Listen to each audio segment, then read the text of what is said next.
song, Panginoon Lord, yan on December 31, Panginoon. And we're singing it again, Panginoon Lord, yan, knowing that your goodness will follow after us.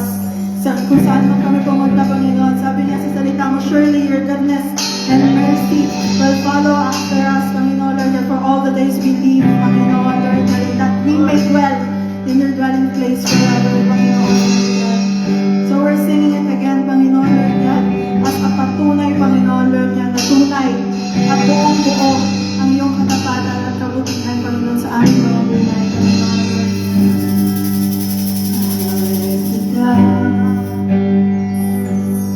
Walang hanggan iyong biyaya,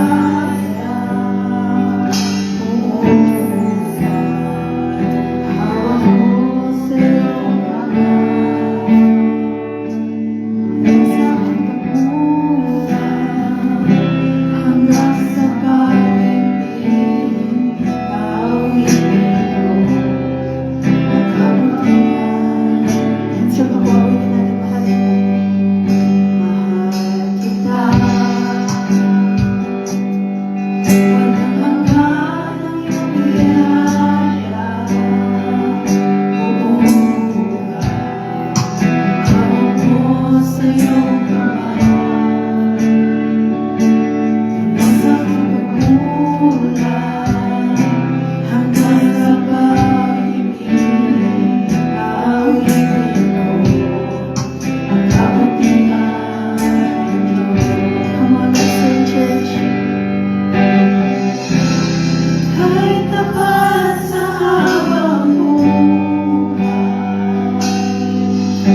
And one thing I've realized in this season, Panginoon Lord, sa 2025, Panginoon Lord, na kahit minsan mahirap, kahit minsan masakit, Panginoon Lord, that you are still good, Panginoon Lord. You are still good in spite of our inconsistency, Panginoon Lord. That hindi man kami consistent, Panginoon Lord, kahit ng pagkatapat sa'yo, may minsan nagkukulang kami, Panginoon Lord, and we cannot give our all, Panginoon Lord. Now we're still holding on, Panginoon Lord, tulad niya sinabi sa salita mo, on the past, Panginoon. But help us, Panginoon, let go of the past, Panginoon Lord, past habits, Panginoon Lord, old habits, Panginoon, na hindi na dapat pang isama, Panginoon, for this year, Panginoon Lord, for truly you have made a new creation, Panginoon, sa aming lahat, Panginoon Lord, and gawin nga ng sabi mo sa salita, that surely your goodness and mercy will follow after us, Panginoon Lord God. And Panginoon, pinangahawakan namin yun, Panginoon, for this upcoming year, Panginoon Lord, na kahit anong mangyari, kahit anong maramdaman namin, Panginoon Lord, kahit anong pagkakamali namin, Panginoon Lord, and as long as we turn to you, Panginoon Lord, your goodness and your mercy will follow after us, Panginoon. Lord, that kahit masakit, kahit mahirap,